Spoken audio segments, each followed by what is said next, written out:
Para daw malayo sa peligro, dapat iwasan ang pagtatayo ng mga komunidad sa ibaba ng dam.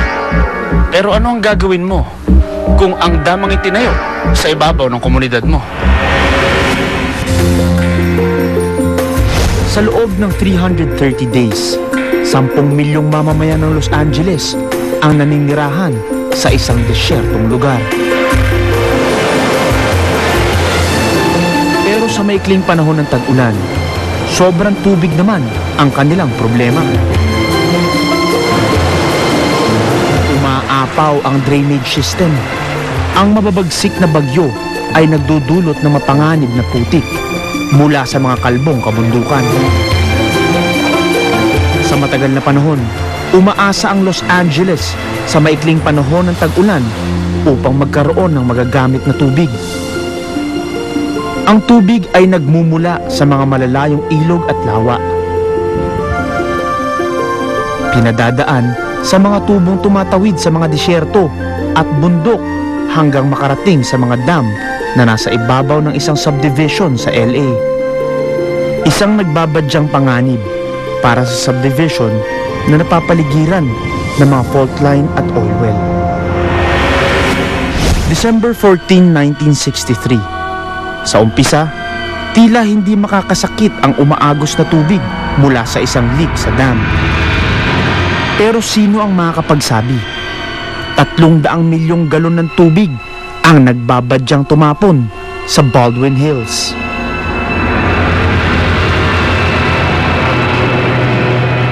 Unti-unting nagkakaroon ng mga crack ang mga dingding ng dam.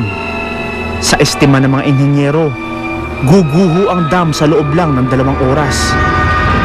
Sa oras na mangyari ito, ang lakas ng tubig na tatapon ay kayang wasakin ng bakal at konkreto. Tulad sa nangyari. The Baldwin Hills Dam may break. You are urged to evacuate your homes immediately.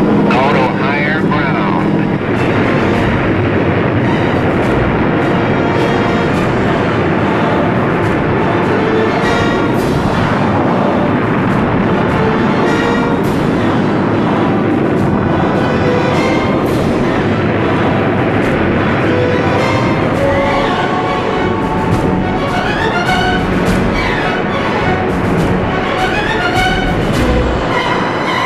Lima ang binawian ng buhay at $1,000,000 na mga ari-arian ang napinsala. Habang pinagmamasdan ng mga tao ang kanilang nawasak na mga tirahan, ang mga inhenyero ng dam ay sa gumuhong dam nagmamasid. Ang bagong pamamaraan ng pagkuha ng langis sa pamamagitan ng pagbuga ng high-pressured water ang itinurong salarin. Pinahina raw nito ang paligid ng dam.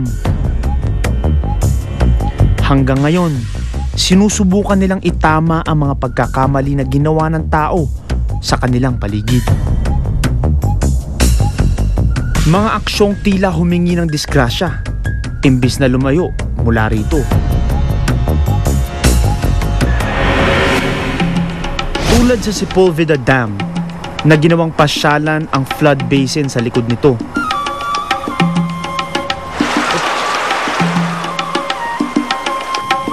Isang napakalakas na bagyo ang pumuno ng tubig sa pasyalan. Ilang tao ang natrap. Pati mga pulis at bumbero, stranded. Mga rescuer gamit ang helicopter ang sinubukang magligtas sa mga nalulunod. Sa pagkataranta, may ilang lalong napahamak. Ngunit masyadong mahina na ang biktima para kumapit. Isang rescuer ang tatalon sa baha habang tatawag ang helicopter ng iba pang tutulong. Nakaligtas ang biktima at ang rescuer.